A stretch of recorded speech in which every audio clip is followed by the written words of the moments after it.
রাস্তায় সর্বত্র ঐক্যবদ্ধ হয়েছে।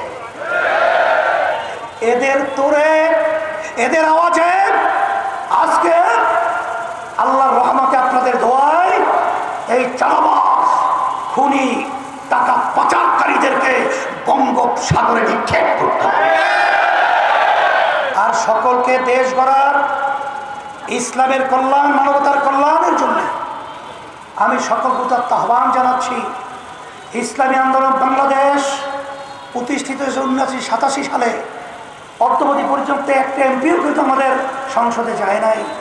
কারণ আমরা কখনো খুনিদের, চাঁদাবাজদের, টাকা পাচারকারীদের ক্ষমতায় যাওয়ার সিঁড়ি হিসাবে আল্লাহর রহমতে ব্যবহৃত হই না।